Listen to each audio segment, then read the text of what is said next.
Halo, assalamualaikum warahmatullahi wabarakatuh. Kembali lagi di Alif Esada Channel.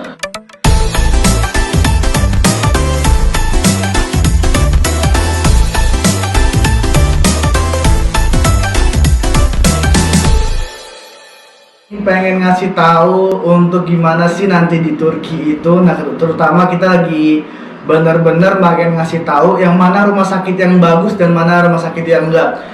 Ini saran aja, rumah sakit yang bagus itu dia tidak ada 2 sesi tapi 1 sesi ya. Donor yang bagus dia adalah donor yang kali make itu dia bener-bener cuma 1 sesi operasinya, nggak ada yang 2 sesi. Nah itu kalian harus hati-hati di situ. Banyak di rumah sakit Turki itu kita tuh banyak yang gimana ya, banyak yang aneh-aneh gitu. Soalnya bener-bener kita itu ngerasa kalau aku ya sebenarnya kan bener-bener udah ngerasain semua rumah sakit. Karena semua tamu itu pernah rekomend rumah sakit yang ini mungkin karena murah. Nah tetapi saya sarankan untuk yang murah ini emang harus hati-hati ada 2 sesi apa enggak dia. Kalau misalkan dia nggak ada 1 sesi berarti dia bagus rumah sakit. Tapi hati-hati dia nggak ngomong dua sesi tapi waktu di sana nanti 2 sesi. Nah itu benar-benar hati-hati untuk kalian yang pengen berangkat ke Turki.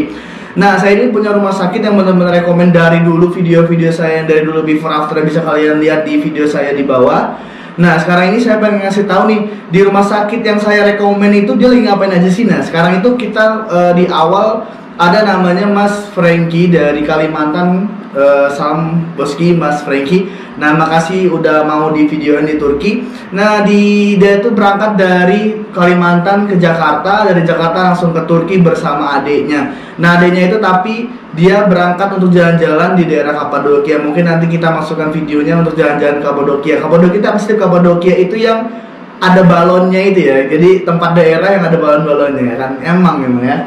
Terus yang pertama kita mau jelasin Mas Franky ini dia hari pertama kita nggak videokan karena tour guide kita lupa untuk mengambil video sesi tanam rambutnya di hari pertama. Nah dia sesi keduanya baru kita ambil untuk pelepasan perban. Hari ketiganya itu dia cuci rambut. Nah hari keduanya ini dia kan nggak banyak waktunya. Kalau operasi kan dia dari pagi subuh sampai malam. Tapi kalau misalkan hari kedua itu dia waktunya dikit, dari jam 10 sampai jam 12 udah selesai karena cuma lepas perban saja.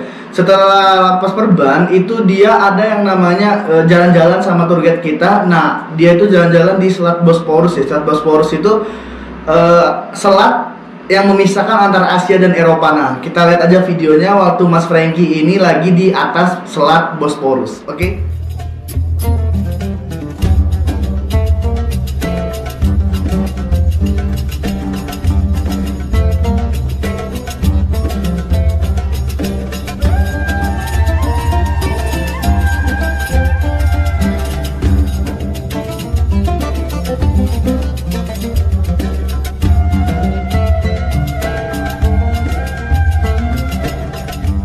Mungkin itu yang tadi dilihatin di kapal Selat Bosporus itu dia ada burung-burung banyak.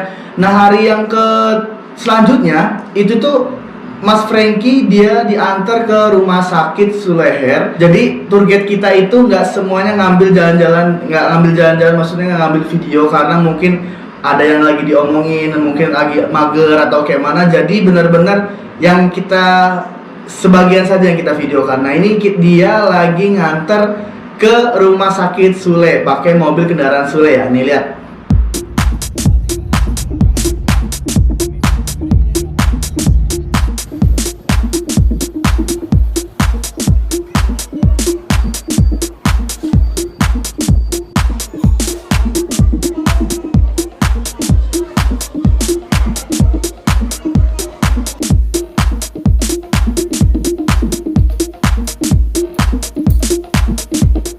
Selanjutnya setelah pengantaran ke rumah sakit, setelah itu kita ada jalan-jalan ke Hagia Sophia.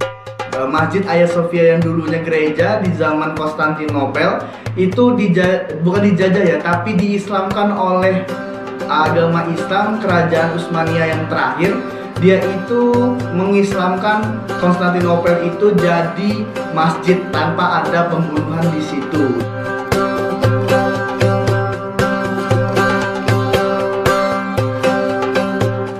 Selanjutnya itu adalah proses pembukaan perban. Selesai pembukaan perban itu ngapain aja sleep di sana. Nah, proses pembukaan perban itu dia hari kedua. Hari ketiganya dia cuci rambutnya, hari keduanya itu dia ada lepas perban. Lepas perban itu yang mana sih? Yang bagian belakang, bagian donor di sini. Itu dia dilepas perbannya. Setelah dilepas perbannya, dicek darah-darahnya yang keluar-keluar. Nah, hari ketiganya baru pembersihan dan boleh pulang.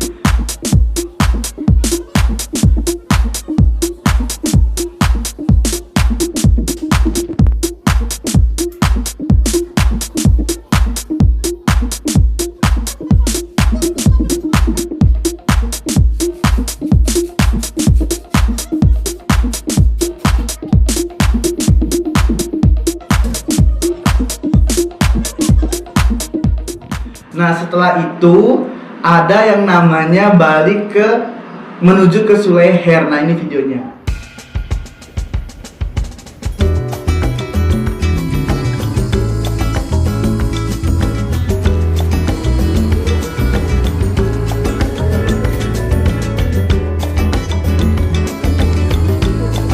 Oke, mungkin itu saja yang tadi di dalam video ini. Kita pengen ngejelasin nih, mau ngasih tahu kalau misalkan kita itu ada keberangkatan tanggal 17 April ini, mungkin saya juga ke sana.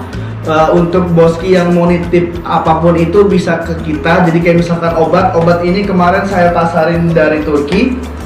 Di video ini obat yang dipesen sama tamu-tamu, dan before afternya ada di video sebelumnya yang khusus obat ya. Jadi kalian yang pengen beli obat ini, jadi bukannya kita obat itu bohong-bohongan atau nggak ada yang dikirim. Nah, ini obatnya yang benar. Jadi kita via WA ya, karena kita nggak nyetok. Jadi yang beli saja kita belikan, uangnya dikirim, baru setelah itu obatnya kami kirim ke rumah masing-masing. Nah, obat vitamin ini kalian bisa aja nih lihat ini kebagusannya apa sih, vitamin, sampo, serum. Nah, jadi benar-benar ini khasiatnya bagus sebelum operasi dan sesudah operasi, karena butuh yang namanya donor yang bagus, akar yang bagus. Nah, jadi kita benar-benar harus pakai obat ini kalau menurut saya, karena waktu itu ada tamu yang beli obat ini sebelum tanam rambut, dia tumbuh rambutnya. Jadi emang benar-benar bagus gitu. Nah, jadi kalau kalian pengen beli obat itu, salah satunya jangan ada kandungan minoxidilnya, karena minoxidil itu bukan untuk rambut tapi buat jenggot. Nah, itu benar-benar kalian harus waspada. Karena di Turki itu banyak yang jualan obat-obat minoxidil kayak gitu. Nah, ini saya saranin obat yang bagus dan dia bener-bener dari Turki ya, nggak adanya cuman bahasa Inggris, Turki sama Arab. Ini kalian bisa lihat. Oke, mungkin itu aja ya yang saya kasih tahu ke kalian yang mau mesen atau mau chat admin langsung, yang mau keberangkatannya kapan, itu bisa aja kalian chat admin di bawah ini 0882 86 700 600, bisa langsung. Jadi kalau misalkan admin ini gunanya apa sih? Admin ini gunanya dia konfirmasi untuk ke sulehernya. Jadi ada tanam rambutnya hari apa, terus bisa berangkatnya kapan, dan kalian juga bisa melalui akomodasi kita untuk berangkat ke Turkinya. Jadi bisa berombongan bareng-bareng kan. Kalau sendiri kan kita ada yang takut, ada yang belum tahu tentang soal keberangkatan ke bandara. Nah, itu benar-benar kalian bisa tahu di situ, bisa rombongan dengan kita. Oke? Mungkin cukup sekian. Assalamualaikum warahmatullahi wabarakatuh.